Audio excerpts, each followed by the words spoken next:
તો એની રાહ જો છો? પછી શું કરીશ તું આવશે તો? રમીશ તો સાયકલ ફેરવીશ? તો પછી ખુશીબેન એના તનુયા અને જલિયા માટે બનાવવા બેસી ગયા હતા મસ્ત યમ પુલાવ. તો પછી પુલાવ બનીને રેડી થઈ ગયો હતો અને પછી રાત્રે જ એ બધા આવી ગયા હતા. તો અમે બધા બેઠા હતા અને મસ્ત વાતો કરતા હતા. અને આ વખતે રક્ષાબંધનની ગિફ્ટ મેં એડવાન્સમાં છે એ માગી લીધી હતી કે મારે સ્માર્ટ વોચ જ જોઈએ છે. તો હું હજી જસ્ટ સૂઈને ઉઠી હતી તો મારો એટલો મૂડ નહોતો, પણ વોચ જોઈને મૂડ બહુ સારો થઈ ગયો અને હું ખુશ થઈ ગઈ. તો મારી એડવાન્સ બર્થડે ગિફ્ટ મેં જ ખુદ ઓર્ડર કરીને મંગાવી લીધી હતી. તો મારાથી રહેવાનું નહીં કે રક્ષાબંધન સુધી વેઇટ નહીં થાય, તો હું મંગાવી જ મતલબ હું ઓપન કરી જ લઉં. એટલે અમારા રોયલ્ટી માગવાવાળા પર્સન આગળથી છે એ મેં પૂછી લીધી હતી વિથ પરમિશન છે એ મેં ઓપન કરી નાખી અને મસ્ત આવી ગઈ અને પછી સ્ટાર્ટ બી કરી લીધી. બટ હજી પહેરતી નથી કે પહેરીશ જ્યારે રક્ષાબંધનના દિવસે ગિફ્ટ મળશે પછી જ હું પહેરીશ.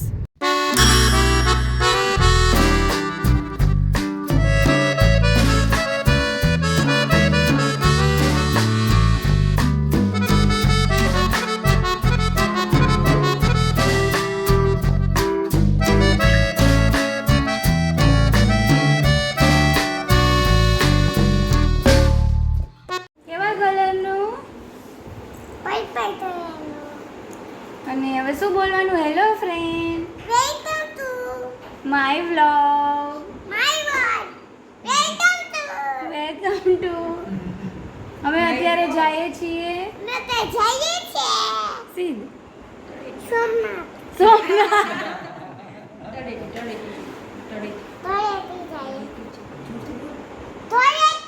તળેટી જાય છે. ભવનાથ, ભોમનાથ નહીં, ભોમનાથ નહીં. બાય, મળીએ ભવનાથ. હાય,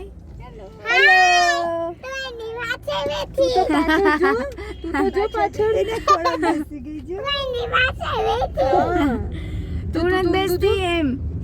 તો અમે લોકો બધા જોતા હતા ભવનાથ અને મતલબ લેટ નાઇટ થઈ ગઈ હતી એટલે મંદિર તો ક્લોઝ થઈ ગયું હશે, પણ અમે ત્યાં સુધી જોતા હતા અને બહારથી જ દર્શન કરી અને પાછા રિટર્ન થઈ જવાના હતા.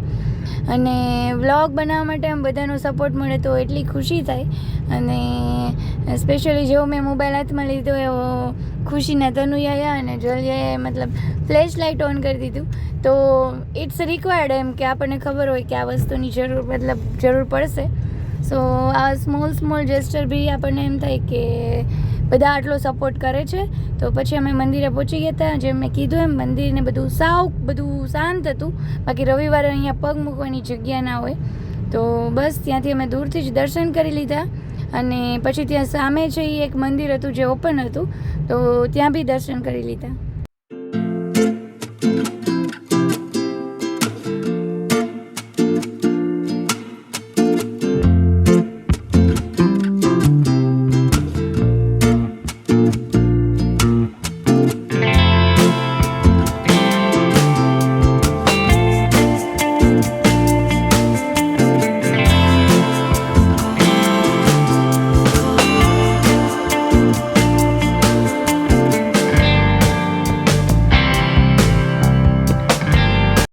તળેટી છે એ ચક્કર લગાવી અને પછી અમે પહોંચી ગયા હતા રંગોલી અને ખુશી ત્યાં દોડી કરી અને એને બહુ મજા પડી ગઈ.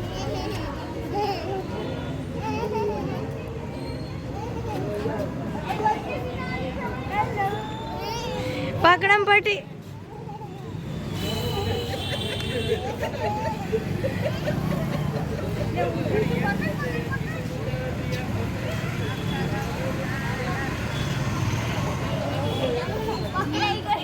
ત્યાંથી પછી અમે ગયા હતા રંગોલીમાં.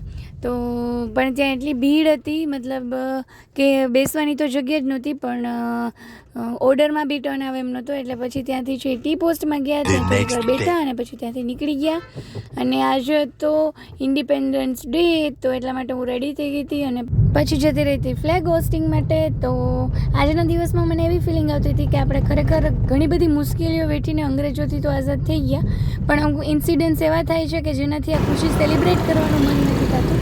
આ હોપ કે આપણે છે જલ્દીથી આવા બધા પ્રોબ્લેમ્સમાંથી કે જે દેશમાં અત્યારે તમને બધાને ખબર છે, સોશિયલ મીડિયામાં તમે સાંભળતા જશો જે થઈ રહ્યા છે, એમાંથી બહાર આવીએ અને જલ્દીથી જસ્ટિસ છે એ મળે. તો બસ પછી અમે છે એ નીકળી ગયા હતા બહાર થોડીક શોપિંગ કરવા માટે. તો તમને બધાને ખબર છે કે મારી ફેવરિટ થિંગ્સ છે કે મતલબ શોપિંગ કરવા જાય ત્યાં ઇયરિંગ્સ. તો આવી નાની મોટી શોપિંગ કરી અને પછી અમે થઈ ગયા રિટર્ન.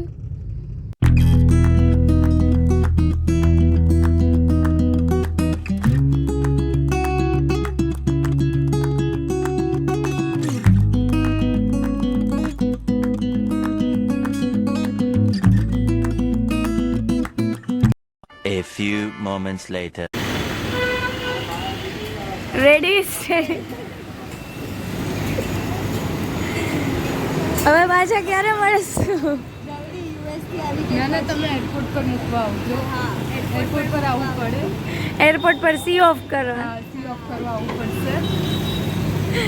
કયો ડે છે? Tuesday, Tuesday. 3rd September. અત્યાર સુધીમાં તો આપણે એરપોર્ટ હતું. નીકળતા હજી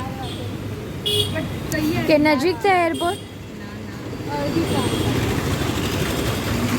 તો પછી અમે લોકો ઘરે આવી ગયા હતા અને ઘરે કરી લીધું એડવાન્સમાં રાખી સેલિબ્રેશન.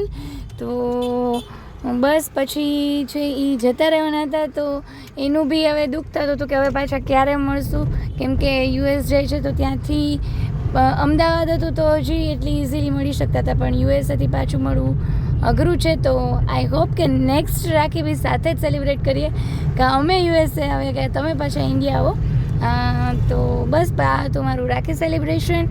અને પછી અમે થોડાક પિક્ચર્સ ક્લિક કર્યા અને પપ્પા અને મમ્મીને બી, મતલબ મારા મમ્મી પપ્પાને બી છે એ અહીંયા એક રૂટીન ચેકઅપ માટે આવવાનું હતું, તો એ લોકો બી આવ્યા હતા, તો એમને બી મળી લીધું અને એમની સાથે બી ફોટોઝ ક્લિક કરી લીધા.